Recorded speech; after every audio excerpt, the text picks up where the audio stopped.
اچھا new T V پہ ہی آپ کا ایک مسئلہ ہوتا ہے، ایک لڑائی ہوتی ہے ساحل ندیم کے ساتھ، اور پھر تھوڑے عرصے بعد آپ ساحل ندیم کے ساتھ بڑی طریقے سے بیٹھتے ہیں، پورے ایک دوسرے کے ساتھ گپ لگتی ہے، آپ اور وہ نکل کے پھر بکواس شروع کر دیتا ہے.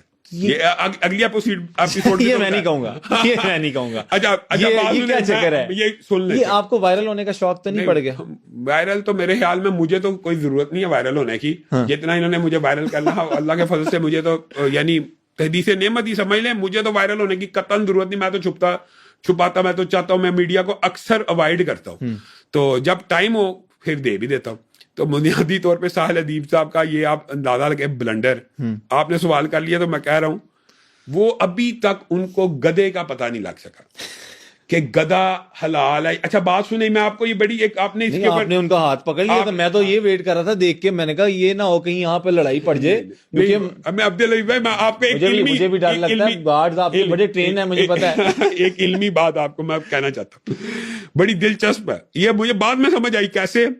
جب آپ نے بات کی نا، چلے پہلے اس کا جواب دے دیتا ہوں کہ وہاں پہ گفتگو ہوئی تو ارشاد بھٹی صاحب نے بلایا، تو وہاں پہ ساحل ندیم صاحب مجھے کہنے لگے کہ آپ نے میرے بارے میں یہ لفاظ کہے تھے. میں نے اس کو اس کا فیس بک اکاؤنٹ دکھایا. میں کہا یہ ابتدا آپ کی طرف سے، میرا عادت نہیں ابتدا کی. ابتدا آپ نے کی، پروگرام میں بھی آپ نے ابتدا کی تو میں نے جواب دیا، یہاں پہ بھی آپ نے ابتدا کی تو میں نے جواب دیا. تو وہ کہنے لگا یہ میرا اکاؤنٹ ہی نہیں. اچھا، واللہ عالم سچ بولا جھوٹ بولا. تو میں نے کہا یار اگر آپ کا اکاؤنٹ نہیں ہے تو میں اس موقف سے رجوع کرتا ہوں. تو اس وقت وہ بڑے تہذیب اور تمیز کے ساتھ انہوں نے پورا پروگرام میرے ساتھ گزارا. اچھا، جیسے ہی وہ گھر پہنچے انہوں نے پھر ویڈیو چڑھا دی. یہ بات ہوتی ہے کہ جو چپیڑ انسان کو گھر جا کے یاد آئے وہ اپنے منہ پہ مارنی چاہیے. انہوں نے پوڈ کاسٹ کے اندر وہ نقطہ نہیں اٹھا سکے، گھر جا کے کہنے شروع ہو گیا وابیو او اہل حدیثو اے دسو کہ جہاں پہ اڈے ہوں کسی مسلم ممالک میں کسی غیر ملکیوں کے تو وہ کافر ملک بن جاتا ہے. میں نے اس کو کہا، میں نے پھر تقریر میں اس کو جواب میں کہا میری بات سن، یہ جو تیرا اصول اگر مان لیا جائے تو ایران نے رشیا کو اڈے نہیں تھے دیے شام کے خلاف. پھر دوسری بات اس نے جو کیا بڑی دلچسپ ہے، ابھی آپ حیران رہ جائیں گے، ابھی بھی اس کے ذہن میں ایک کنفیوژن. وہ کہتا ہے علامہ صاحب کو بیولوجی کا کوئی ایوارڈ ملنا چاہیے کہ علامہ صاحب نے گھریلو اور جنگلی گدے میں جو فرق بتایا. اب آپ نے بات سمجھ نہیں ہے، یہ علمی ہے تھوڑی سی آپ کو سمجھ آئی. اس بے وقوف کو آج تک یہ سمجھ آئی ہے کہ گھریلو گدا وہ گدا ہوتا ہے جس کو جنگل سے پکڑ کے گھر لے آؤ تو گھریلو بن جائے. اچھا، اس کو آج تک یہ سمجھ آئی. جیسے اس نے یہ قیاس کیا کہاں سے، بھینسے سے، کہ بھینسا گھر آ جائے تو گھریلو بھینس بن جائے، جنگلی گھوڑا گھر کوئی بھی چیز گھر پہ آ جائے تو وہ گھریلو ہو جائے. حالانکہ 1200 سال سے اس کو ضرورت ہے، ایوارڈ اس کو ملنا چاہیے تحقیق کا کہ یہ ساری کتب پڑھی ہیں. حمار الوحشی جو ہوتا ہے نا وہ زیبرے کو کہتے ہیں. گھریلو گدا اور جنگلی گدے کا یہ فرق نہیں ہے، جنگل والا اور گھر والا. جنگلی گدا کہتے ہی زیبرے کو ہے، جیسے بکر الوحشی ہوتا ہے نا وہ کہتے ہیں جنگلی گائے نہیں ہے، وہ نیل گائے ہے. جو جنگلی گائے ہے نا یہ نہیں کہ یہ گائے جنگل میں چلی گئی تو جنگلی گائے، وہ نیل گائے کو جنگلی گائے کہا جاتا ہے. سمجھ گئے نا، ولڈر بیسٹ کو جنگلی گائے کہا جاتا ہے. تو اسی طرح عربی لینگویج میں اس کو جنگلی گدا زیبرے کو کہا جاتا ہے. ابھی بھی آج کے دن تک بھی اس کو یہ فرق سمجھ نہیں آ رہا. اور کہہ رہا ہے یہ علامہ صاحب نے نئی تحقیق پیش کی ہے، ان کو بیولوجی کا ایوارڈ دینا چاہیے. اچھا، زیبرا جو ہوتا ہے وہ جنگلی گدا. جب آپ باہر نکلے، کتاب کھولنے، جب یہ ساری لڑائی ہوگی، جب آپ باہر نکلے، آپ کا موڈ کیا تھا اس ٹائم پہ؟ کوئی یہ تو نہیں آپ غصے میں تو نہیں تھے؟ میں تو یقین ماننے رتی برابر غصے میں نہیں تھا، ایزی ہو گئے تھے. لیکن اس ٹائم آپ نے ان کا ہاتھ جب پکڑا تو یہ ویسے نا میری عادت ہے کچھ بے تکلفانہ انداز کی. یہ وہ تو نہیں تھا کہ وہ ہاتھ پکڑ کے ایسی والی بات نہیں، یہ تو بالکل یہ تو ایک نیچرل جو ریاکشن ہے کہ یار میری بات بھی سن لے. اچھا میری گل سن لے ورنہ میں تن دسایا تے نہیں سی، ہم سب دس دیو سانوں علامہ صاحب ہے گل نہ کرو. نہیں یہ نہیں تھی.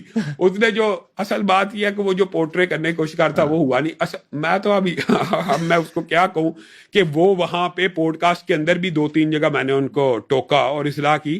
اس نے ایک ویڈیو بنائی عبدالحی بھائی، اور ادھر بھی پوڈ کاسٹ کے اندر کہنا شروع ہو گیا اللہ ہمارا ملازم نہیں ہے کہ اللہ ہمیں یہ دے دو تو وہ دے دے. میں نے کہا اپنی اصلاح کرے. یعنی یہ جو انداز ہے یہ کہاں پہ ہے؟ اللہ تعالیٰ کہتا ہے ادعونی اجیب دعوت الداعی اذا دعان، مجھ سے مانگو میں دوں گا. وہ کہتا ہے یہ نہیں ہے. بس اس طرح کے ان کے افکار و نظریات ہیں، وہ چونکہ یہاں موجود نہیں ہے. ٹھیک ہے، میں نے ان سے یہ پوچھا کہ آپ کو اگر ڈونلڈ ٹرمپ دعوت پہ لائے گا تو آپ جائیں گے؟ انہوں نے اسٹیٹ اوے کہا میں کبھی نہیں جاؤں گا. ان کو ویسے بلائے گا بھی نہیں جتنی ان کی کنٹریبیوشن ہے معاشرے کے لیے. اچھا، انہوں نے کہا، انہوں نے اپنا موقف دیا کہ جو ہمارے بچوں پہ مظالم اور یہ سارے فلسطین غزہ پہ جس نے سارے سپورٹ میں رہا ہے اچھا مجھے تو میں اس کے ناشتے اگر یہ دیکھیں یہ ان کا علمی لیول ہے، یہودیوں کے ساتھ رسول اللہ نے جنگیں لڑی ہیں، بالکل لڑی ہیں، خیبر ہوا، بالکل قتل قتال ہوا. چلے میں اس سے بھی بڑی مثال دیتا ہوں، پہلے یہ بتاتا ہوں، رسول اللہ نے آخر میں یہودی عورت کی دعوت قبول کی ہے، کی اسی گوشت کو کھایا زہر والے. یہ جہلاء کا طبقہ ہے، ان کو یہی نہیں پتا. اور اگلی بات، فرعون نے بچوں کو ذبح کیا تھا، سینکڑوں ہزاروں لاکھوں. جی تو اللہ تعالیٰ نے کیا کہا تھا موسیٰ اور ہارون کو، جی جاؤ فرعون کے پاس، فقولا لہو قولا لینا، ٹھیک، اس کے ساتھ جا کے گفتگو کرو، اور نرم انداز میں گفتگو کرنا، کس کے ساتھ؟ انا ربکم الاعلی کا دعویٰ کرنے والے. تو یہ ان کو یہی نہیں پتا کہ تبلیغ دین، ابلاغ دین کے لیے ویسے بھی یہ بات تو میں نے بھٹی صاحب کے پروگرام میں بھی بتا دی تھی، جیسے یہ علماء کی کانفرنس ہوتی ہے ایسے صحافیوں کی بھی ہوتی ہے، ایسے ڈاکٹروں کی بھی ہوتی ہے، ایسے فزسٹ کی بھی ہوتی ہے، اور ہر شعبے کا بندہ اپنی متعلقہ کانفرنس اٹینڈ کرتا ہے. جب تک آپ کے امریکہ کے ساتھ سفارتی تعلقات ہیں آپ مجھے نہیں روک سکتے. جب آپ کہیں کہ ٹھیک ہے وہاں سے ہم نے اس کے ساتھ تعلقات بائیک آؤٹ کیا ہوا ہے، تب ہمارا جانا جائز اچھا نہیں ہے. یہ والا جو ایک سین آخری میں اس کو اینڈ کرتے ہیں، اس کو لمبا کھینچنے کی کیا ضرورت ہے؟ جب آپ نے اس نے ساحل ادیم صاحب نے یہ کہا نا کہ وہ آپ تھے، تو ان کو ویسے پہلے پتہ نہیں تھا کہ وہ بھی، یہ آپ ان سے پوچھ لیں، اتنا بڑا جھوٹ اور بلنڈر انہوں نے ایکٹنگ کرنے کی کوشش کی، میرے ساتھ تیاری کر کے آئے ہوئے تھے، اور ان کا یہ پری پلان تھا. یہ بھی بتاؤ، پروگرام بڑا بہترین جا رہا تھا اور جا رہا، اچانک اس نے یہ پری پلانڈ اس کا موٹو تھا، لیکن مجھے کیا اعتراض ہے، میں ہی تھا میں ہی تھا، لیکن اس نے جو ایکٹنگ کیا اس کو ایکسٹرا نمبر ملنے چاہیے. وہ یہ شو کر رہا، اس کو بھی پتا لگا ہے، اچھا جبکہ وہ پوری ریسرچ کر کے وہ تو ٹویٹ بھی بتایا، پکچر بھی. آپ بتائیں، اب ایک بات بتائیں یار، اتنا بڑا بلنڈر ہو سکتا ہے کہ وہ یہ شو کر رہا کہ مجھے ابھی بیٹھے بیٹھے پتا لگا، اور ساتھ ہی ٹویٹ کا والا دے رہا ہے. وہی میں کہنا چاہ رہا ہوں کہ ہمیں کوشش یہ کرنی چاہیے کہ ہمیں جو یوتھ کے لیے جو ہمارے اسلام نے ہمیں جس طرح سے احکامات دیے ہیں کہ کس طرح سے ہماری جو نئی نسل ہے اس کو دین کا بتانا چاہیے، ہمیں وہ کام کرنے چاہیے.